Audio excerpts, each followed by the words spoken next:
Welcome to Hope Channel International. In this video, you'll learn what the 7 seals in the book of Revelation stand for and why 7 is such an important number in the Bible.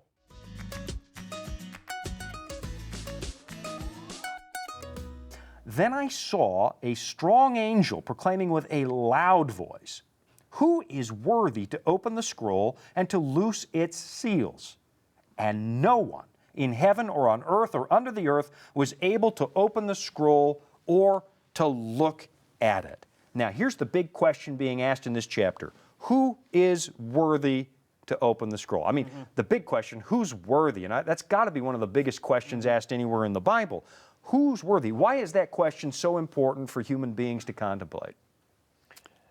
Well, biblically, none of us are worthy. All right. In the sense of approaching God, because we looked in Revelation 4 that this is a throne room scene where people are approaching God. And we're not worthy to go in His presence because we're sinful matter, and sinful matter in God's presence is combustible. So it's dangerous.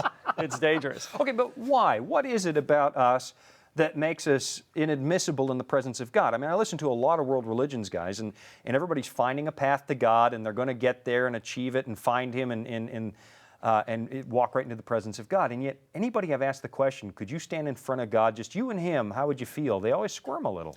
You know, a really interesting scenario that Moses came down from Mount Sinai after getting very close to God. And they said, "We can't look at you. You know, put a veil over your face. We can't even look at you," because he had taken on the glowing for God. In essence, he'd been that close to God that just a little bit of reflection like the moon and the sun. He was the moon here reflecting God's glory, and they couldn't even look on that. It was too painful because they were so sinful. Okay, but why? We're God's children. God loves us. What is it that, I mean, you said sin is combustible in the presence of God. What is it about us? You answered it in the very beginning when you talked about how you felt weak-kneed when you got in front of the judge. Yeah, I sure did. You had all your excuses and everything, but when you stood in front of the judge, you knew you were guilty. Yeah. And then your excuse started getting weak, and you realized he had more power than you. And if right is right, you were wrong. Right. And you have nothing to stand on. And the same way with God. God is pure. God is holy.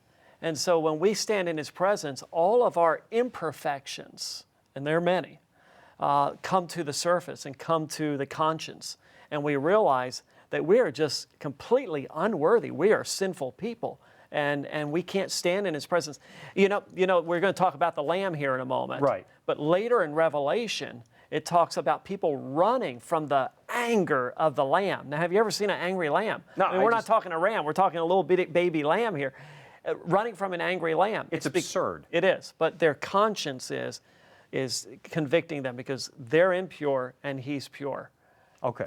I've just got I think of the Wizard of Oz. You know, the Dorothy and the Tin Man and everybody are there, and all this thundering and lightning, and they're just quaking and they're shaking and everything. But this is for real.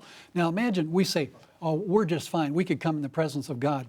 But back in chapter 4 and verse 5, it gives you a little indication. Others, you know, there's thundering and lightning, and this is all the real stuff. You know, and to come before this God, it's scary stuff unless you know that you've got some kind of friendship going on here. What I find interesting then, guys, is John's response. He's actually watching this. He's in vision. It's verse 4. "So I wept much." He didn't just shed a tear. He breaks down because no one was found worthy to open and to read the scroll or to look at it. Why does he weep so strongly? Well, he's mentioned in verse 3, you know, that there's nobody anywhere in the universe, under the earth, over the earth, anywhere.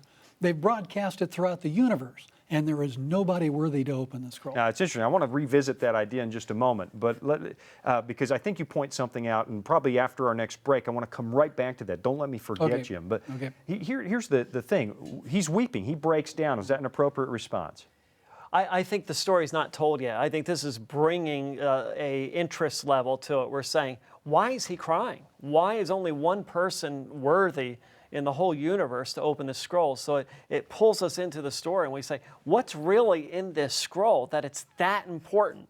Right. And that's what we need to find out in our study. Okay, so we've got the scroll in the right hand of God. It's sealed. We know right at the outset this is really important. They ask, who is worthy? That's a question that makes us all shudder somewhere inside.